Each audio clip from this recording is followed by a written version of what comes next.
Hey everybody, this is herculespetix, founder, curator, docent, and gift shop employee of the herculespetix Academy of Comic Book Studies. Today we're going to be looking at The Green Hand and Other Stories by Nicole Claveloux. I'm probably pronouncing that wrong. Please let me know in the comments. This was published in 2017 by the New York Review Comics publishing concern, and this is a beautiful collection. Really well done, well made, this book. If you don't know Nicole Claveloux, she's a French cartoonist who started in the early 70s drawing for kids magazines. Then she moved on to the very first issues of Menstrual and Nana, which was an all-female comics publication. And over the decades, she just has cranked out these amazingly beautiful, surreal comic stories.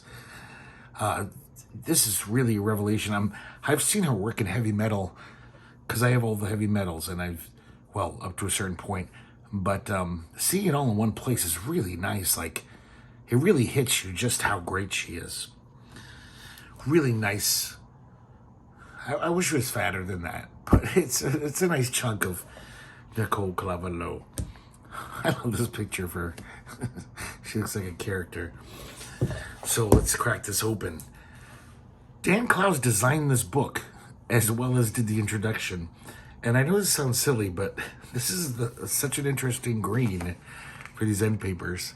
I was very impressed by this color. I guess I'm easily amused. We have the contributors, including the translator, Daniel Clowes, and Edith Zah, who we'll get to in a second. Title page. So this is translated by Donald Nicholson Smith, and the English lettering is by Dustin Harbin.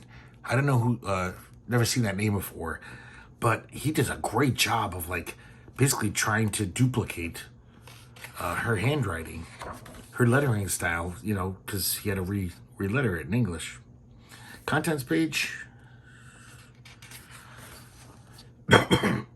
Excuse me. Here's Dan Clowes' introduction.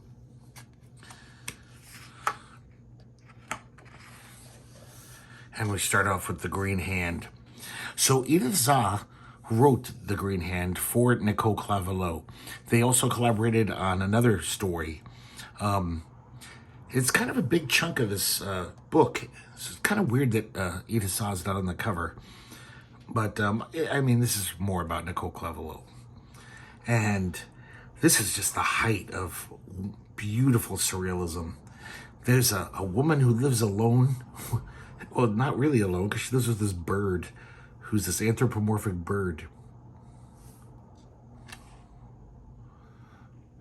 One day she says, I should get a plant to freshen things up in my house. And as you can see already, look at this art style. I see a lot of M.K. Brown in her work, but also mixed with Kaza, Mobius, Crumb. It's obviously her own style, but all of these things you can see in her artwork.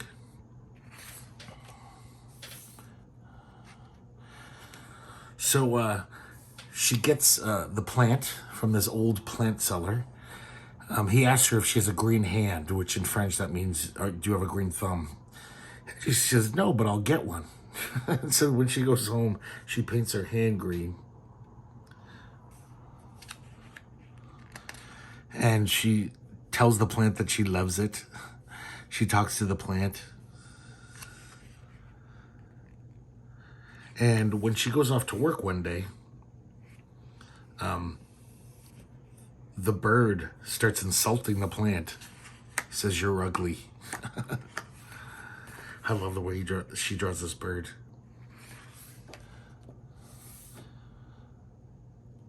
And he's basically mocking the plant, saying, you're stuck in that pot. Look, I can move around. And the plant's basically just saying, leave me alone, please. And so he pours wine in the soil and cigarette butts. And the plant is like, why are you doing this to me?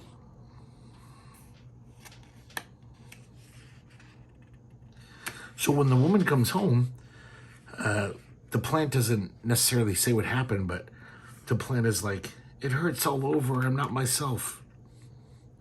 God, I love that. The way she draws this bird guy, he's so amazing. Also, the colors in this are so good. So unique. And as if this wasn't weird enough, things are about to get weirder. Finally, she figures out what's going on. She finds the cigarette butts. I don't know how she didn't see them earlier. And she sees a feather, so she's like, how could you do this? And they basically get in this argument, and she says, I can't stand you anymore. And he's like, fine, same here. And they start insulting each other. She says, get out. I'll go berserk. And here's where things go really weird. All of a sudden, she falls through the wall. She becomes like, her clothes don't pass through the wall. They kind of shred. And when she passes through the wall, it's her neighbor's place. And he's got these plants going wild, kind of taking over the apartment. Guys, just this sequence of panels here is just, to me, it's just some of the best comics ever. And this payoff, that is incredible.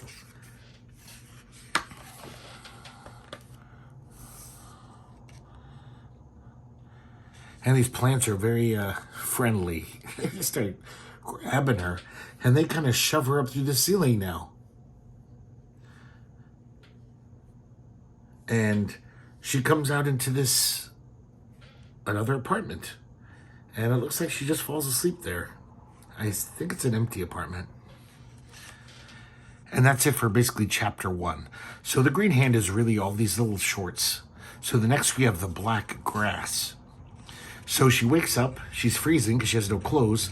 She grabs a dress out of the closet that happened to be there. And when she comes back to her apartment, the bird is still there. And she basically doesn't even want to go in the apartment. She runs away. She gets on the phone and calls her job. She works at a wax museum, but she says, I want to transfer. I didn't know you could transfer from a wax museum, but I guess you can. So they give her directions and she heads out to go to her new job. Once again, guys, look at these colors. It's almost like they shouldn't work, but they're beautiful. And I love this, just the flora here as she's walking on this huckleberry path, it's called. We see like almost weird, bizarre ruins in the background. So this is just obviously this almost other world, even though it's kind of like our world. And she goes to this place for her new job. God, it's beautiful, the way she draws this. So the major domo comes to greet her, and he says, okay, go in.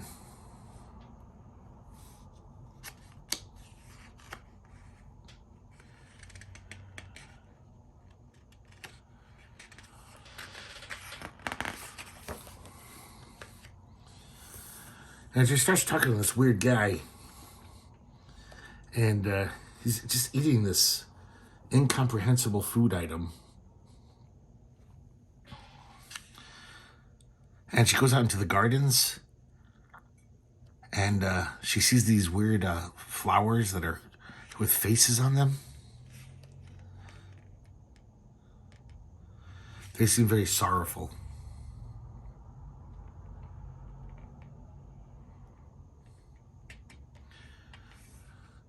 This talking tree. So great. It makes sense that later on in her career, she did lots of children's books. I could totally see that. See that working. Look at this interesting little shading here. Very different than, well, I guess it's like here too, but different than the rest of the comic.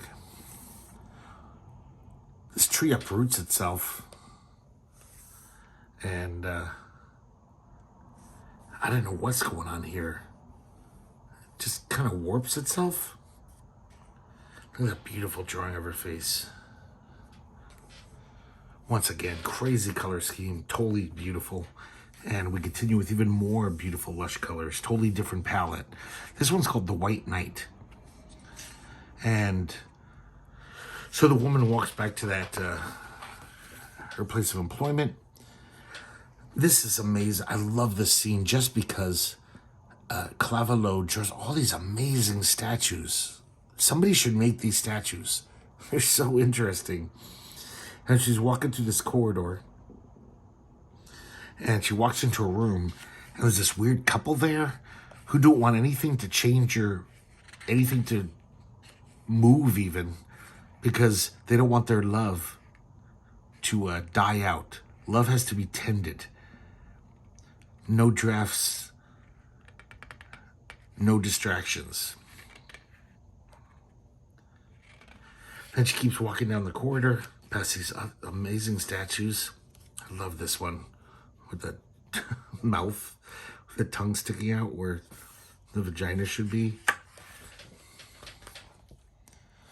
And behind another door, this beautiful panel there. I should stop saying that because almost every panel in this is beautiful. And this room contains this crazy fantasy land. I mean, this looks almost like a Salvador Dali painting. I love this cat here. It's not like the best drawn cat ever, but it's so cute. It's a great little tiger or lion, whatever. This character reminds me of a Corbin lady.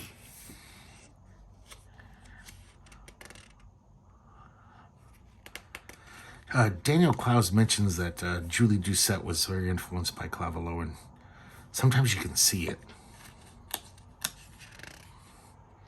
So she continues down, checking out all these rooms.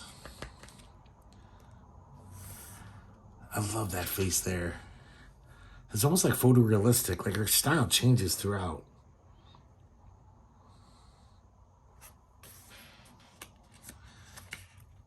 I'm pretty sure this is the guy from the beginning, the Major Domo, because he always has a crossword puzzle in his hand.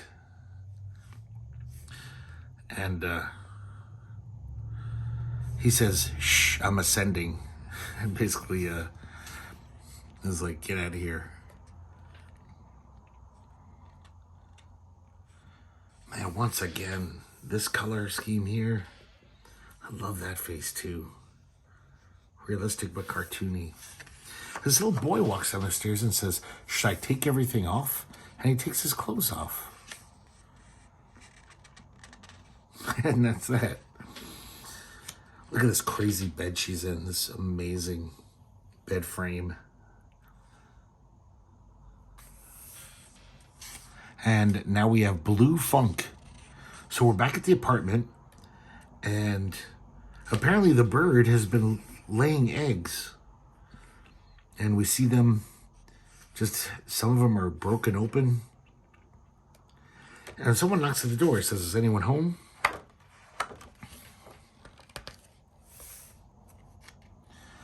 And the guy gives them, says, "Are you interested in music boxes?"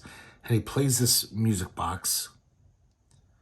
And I guess the bird looks very melancholy all of a sudden. Because the music box has a drawing of the ocean on it. I assume it's like some kind of, almost the sound of the sea or something.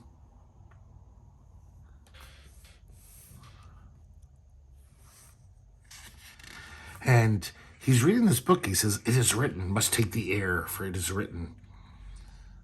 And then he sees this really creepy guy across the way, staring at him through the window.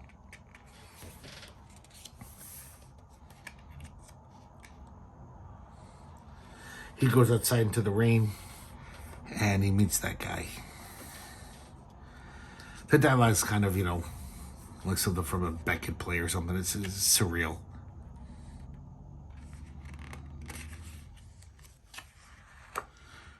People don't really talk like this.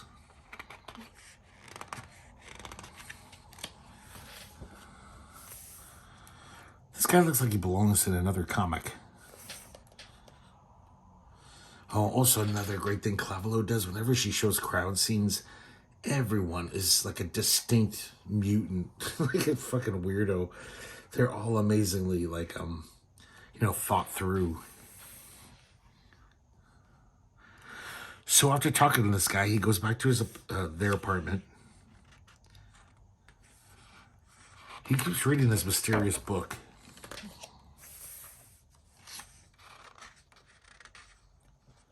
And the woman comes home. Now we go to purple sideshows. And it seems like they're, they're not mad at each other anymore.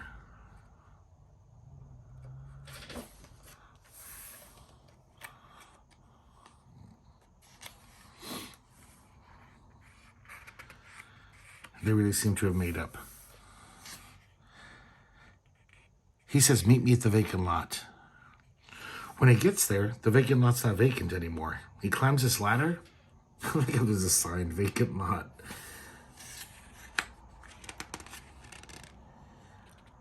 See, this totally looks like great underground comic art, like detailed Gilbert Shelton stuff or something. And there's this weird little, like, almost shantytown. These little shacks. And, of course, lots of weirdos walking around, all in interesting fashions and things like that.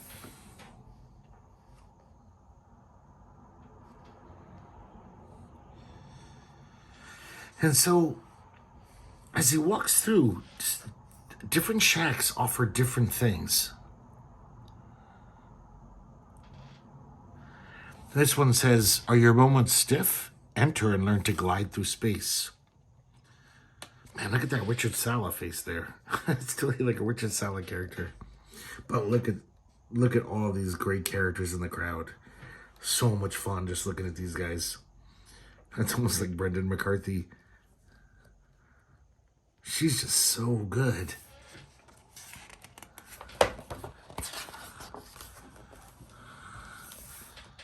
I forgot to mention, once again, I must thank Archibald Gernsback, our Canadian friend from the Archibald Gernsback Institute, I believe. And once again, through their generous donations, we have a new addition to our library, and a really good one. This is worth like 20. So thank you, Institute members of the Gernsback Institute. So now we see these things more closely. It says, do you listen but hear nothing anymore? Enter. We see all these people walking in, and they all come out happy, like their life has been changed. Can you see fine but don't look anymore? Enter. God, I keep getting distracted by all these amazing faces. Does a tender touch leave you cold? Enter. And everyone leaves happy. And it looks like the bird is happy now, because he went into those shacks. And then he walks away, and it looks like they're on a beach.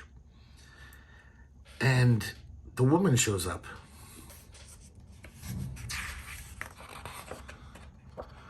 So the bird finally made it to the water.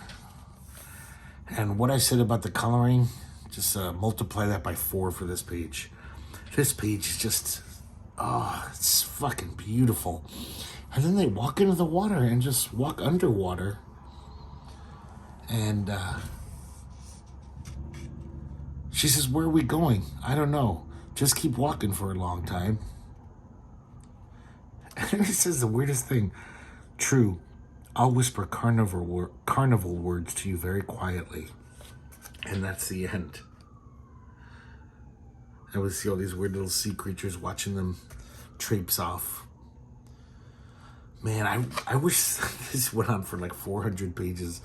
I could totally read all these little surreal interludes, interconnected ones.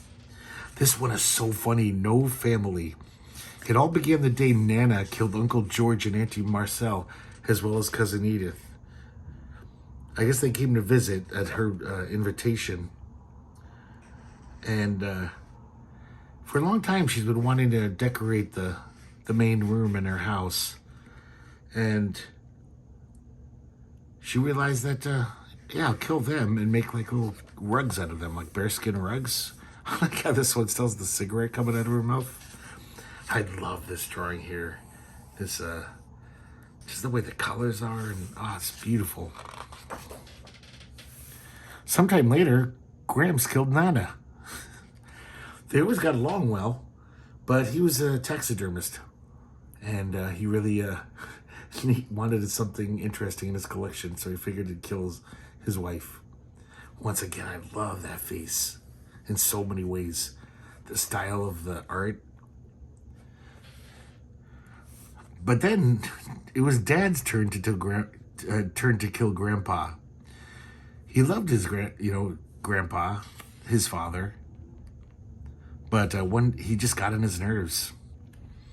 He was biting his nails, cracking his knuckles, and one day it was just too much. And he tidies up the house when he's done. So we see, almost like that old EC horror comic, he's put all of his body parts neatly into jars that are labeled. Another great face. Almost looks like Elliot Gould or something on a bad day. That was when Mom killed Dad. It turns him into a meatloaf. I guess he was always criticizing her. And she always loved to cook. And so I guess she had a reason to kill the father. She got all this great meat cuts out of him. It was around the same time that my big brother Bobby killed my little sister, who annoyed him to no end by practicing her piano. I love that drawing of the little sister. It's hilarious. So he was a butterfly collector. He liked quiet. And so she's pinned to the wall here, along with her panties and her other things.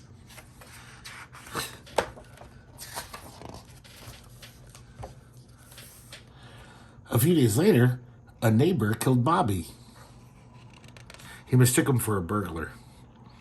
He truly felt sad about it. So he asked Mom if he could take care of Bobby's funeral.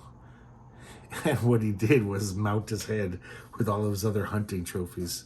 We see cats and dogs, and there's little Bobby. Once again, a totally different style on this guy's face. Amazing. To top it all off, Mom dies too. And we realize this little baby's been the narrator of the whole tale. Who just said it was me who killed my mom? Absolutely untrue.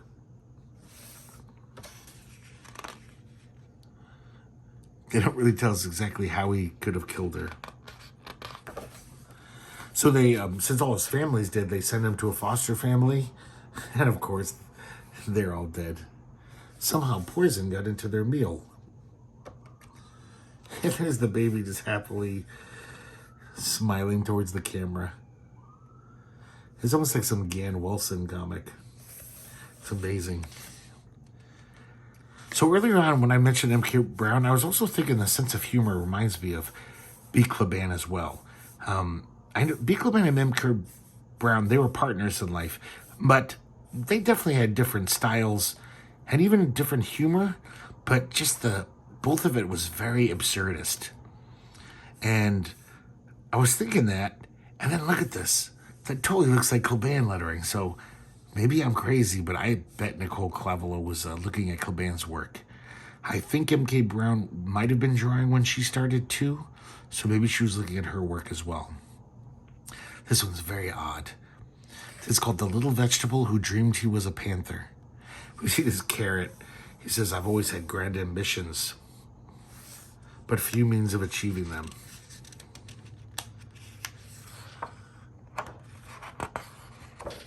Her color work is so nice, but her black and white work is really nice too. The line work in this. I love this female panther. Very cartoony. So he yanks himself out of the ground. And I don't know why I find this hilarious. He's like, I had to face up to some frightening obstacles. And there's just this little stick in the road. And he's like, what am I going to do? But then he, torpor overtakes him. And so he kind of loses, forgets, or just doesn't even want to go on with his journey, but he does. And sometimes he overcomes these obstacles. He feels great. He feels like a panther. That's a really neat drawing, by the way. Those clouds.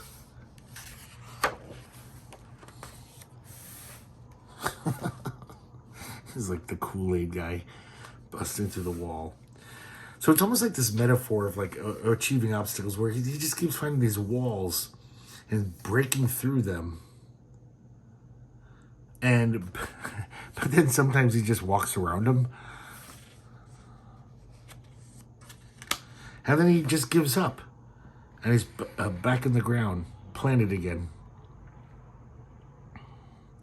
He says, after all, vegetables are beautiful. We're much better than those ugly tubers. They're grotesque. So he feels good about himself by, disparaging another group who's he thinks is worse off than he is. That's how he can live with himself for giving up on his dream. Oh, I'm sorry, it's not over. And another amazing panel.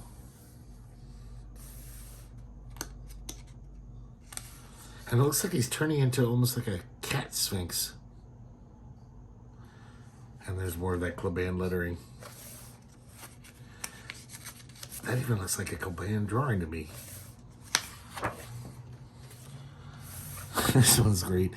The Ninny and her Prince Charming. And ever since she's a little baby, the Ninny knew she'd meet Prince Charming. And she waited and waited and waited. Kept getting older and older. Finally, at a certain age, she said, okay, I'm going to have to go out looking for Prince Charming. The whole time there's this angel and devil in her ear. And both of them are basically like, fat chance. There's no Prince Charming out there. Some of these faces are great. Oh, look at that. I love that face too. That's amazing. Look at the cross-hatching and shading in here. There's some beautiful stuff. And then one day when she's 100 years old, a man comes to the door and it's Prince Charming. He's pretty old too. He says, I hope I'm not too late. Look at that drawing of the Prince Charming. That is incredible. And when she says, who are you? And he says, you're Prince Charming. And her heart can't take it. And she keels over dead. That's the end of the story. The devil laughs and the angel's stabbing himself with a sword. And that panel too. It's a great face. Beautiful stuff. This thing's called Stupid Story number 1. And this woman goes to the doctor. He says, please undress. And this is just kind of like a visual humor here. It's like she's taking off her clothes for like 20 minutes. All these layers. I love the body language in all these panels. It's almost like this beautiful dance she's doing. So it's just a quick gag strip. This one's crazy. A little girl always in a dream. And we see this girl playing on a chair. And all of a sudden the chair mutates into this kind of bizarre steed. So she's riding it. And all of a sudden, like she's not in her room anymore. She's in this crazy field of giant flowers. And she's flying through the air. Look at this page here, the panels. Well, everything about it, the art. So nice. And then like a little bit of reality breaks back in and her mother says, stop it, you'll break the chair. And she runs away from the chair and it looks like she did break the arm of the chair. So now she's at dinner. And then once again, her life turns into a crazy dream. And the tapioca turns tendril-like. And her parents and her grandma turn into these monstrous creatures, all coming at her.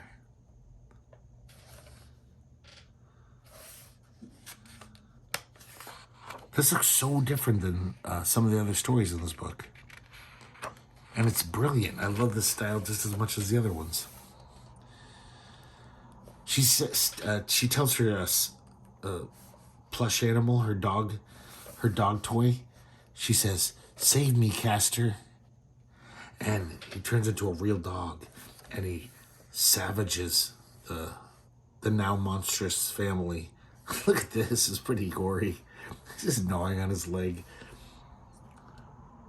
And then everything turns back to normal. It's a normal dinner table. So this girl is, it says that she's always dreaming, but it sounds like she's I don't know, just a schizophrenic, delusional psycho. And then she says there's red stains on her bed. And she's like, I'm sorry, the bed says, it's because I got my period. You'll have one soon, too. And it's crazy. Just her walking on the beach, blood pouring out of her. Like a stream of it. And then this is a just crazy panel. King Kong's clapping in the background. He's applauding. And her menstrual blood is forming this huge waterfall. God. And then this guy in the background, he's saying, "Dirty." I really like this panel shit going on here, the diagonal panels. And we see her in the bathroom, and her mother's like, "Well, you've been in there for an hour. What are you doing?" And I assume this is the reactions of like what she had asked about, menstruation. I think one of these is her mother, and she's like, "We don't talk about those things." And so then the little girl takes some red paint and paints her coochie. And she says, "I'm sure you got... Look, I've got my period. Can I skip school today? I'm so tired." Very fucking odd story. Oh, man, look at this one here. The Tale of Blondie, Dearest Doe, and Fat Kitty Cat. Look at this stuff. This is just amazing illustration. So once there lived a king named Benet the Simple. That's him. His wife died years ago. And so he lives with his daughter, Blondie. One day he says, "I'm going to get remarried tomorrow." And the little girl says, "Here comes trouble. I can feel it." And she ain't wrong. Because look at his father's new wife. She's this like demon goddess. I love that drawing there. That is amazing. All of these drawings. Such beautiful illustration. So then things get worse when they have a child of their own. The king and his new bride is this little demon baby. And this demon baby bites her in the leg. Look at that face on her there. That's funny as hell. And the stepmother, the evil stepmother says, "I gotta get rid of this little brat." So she pays off one of the pages of the castle to basically lose her somewhere. So he takes her to the Forest of Dahlias. I love the sequence here. She's lost in the forest, but I just love all these weird little, there's all these like fairies and sprites doing all this crazy business in the background. These ones are fornicating in the air.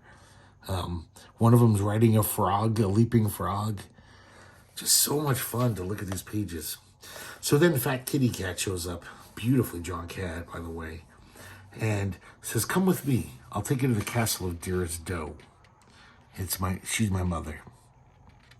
All the backgrounds are really beautiful.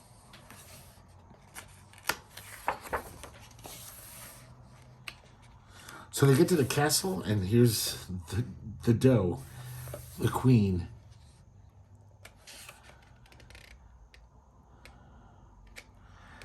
And God, that's so beautiful right there.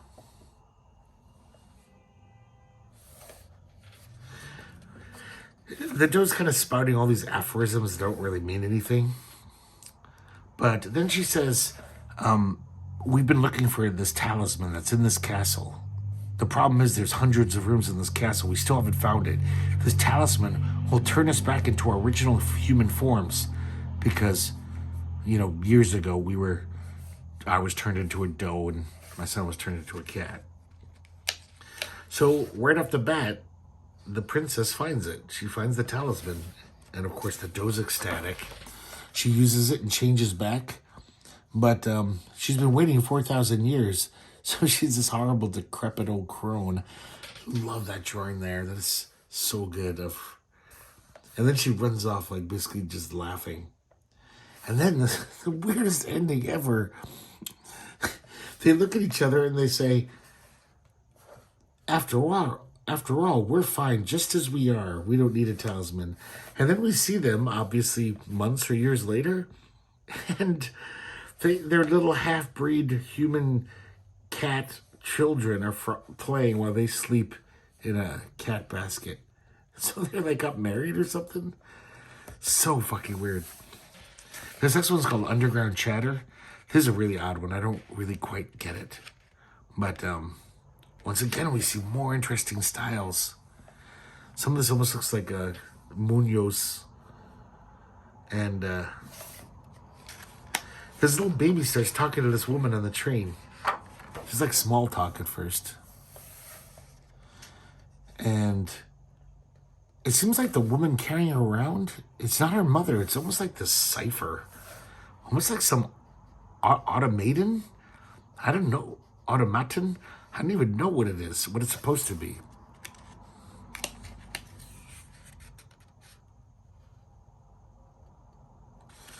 She says that she's really tired of her. She's, they have, all the adults around this baby have little self-awareness. And he says, you don't seem stupid. Why don't you adopt me? And later on, I can marry you.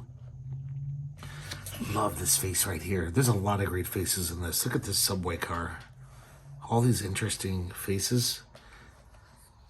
That's what kind of reminds me of Munoz. It doesn't look like Munoz's style, but just Munoz will do this. Like, all the background characters will be totally different, weird kind of art styles. And the woman refuses the baby, of course, and the baby's all resentful. And the woman doesn't, she's resentful of the baby. She's like, who does he think he is, the little brat? And then at their stop, the baby and the, whatever this thing is, his robo-nanny, they get off. Another great guy right there. And then this train conductor starts hassling her.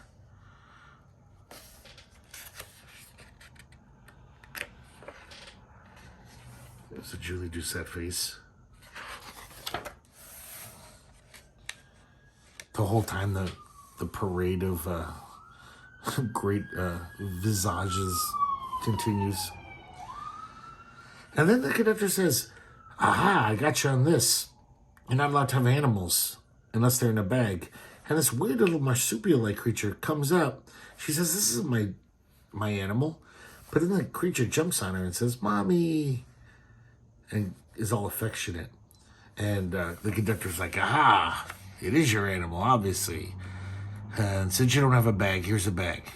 You got to put the thing in a bag. So there's a little physical humor of her trying to stuff this thing in a bag. Really nice cartooning.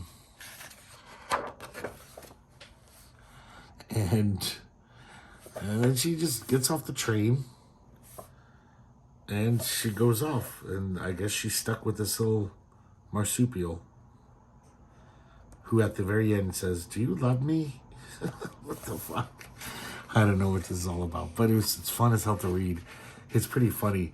But I don't really get it. And now we have an interview with Claveloux and Edith Zaw. And this is really informative. I'm just talking about what they were doing in the 70s. What they were into. This is from their other... both of these are from their other collaboration. Morte Saison. I'm probably saying that wrong too. This looks really good to me. I want this really bad. As far as I know, though, I think this hasn't been translated into English yet. So hopefully, I don't know, this book is like 8 years old at this point. And maybe it didn't sell well enough. because if it did, then we'd probably be seeing that. The interview's by Madeline Schwartz, if you care. And we have some more of that beautiful green. And that's it for The Green Hand and Other Stories by Nicole Claveloux. Oh, guys, I hope you enjoyed looking at this. I fucking was thrilled. I don't remember reading any of these stories. Maybe some of them were in heavy metal, the ones I have. But even if they were, I haven't read those in a while, so I forgot. But this is like a revelation to me. Like, just seeing it all in one place, seeing how varied her art styles are, and how they're all amazing. She's, I definitely need more of her in my library. This is some great stuff. Highly recommended. I'm sure you can find this on the internet and Amazon or something. And if I didn't mention it earlier, it's from the New York Review Comics publishing outfit. Oh yeah, I did mention that. Okay, guys, I guess that's it for today's video. Thanks for watching, and hopefully I will see you tomorrow here at the Herculespetix Academy of Comic Book Studies.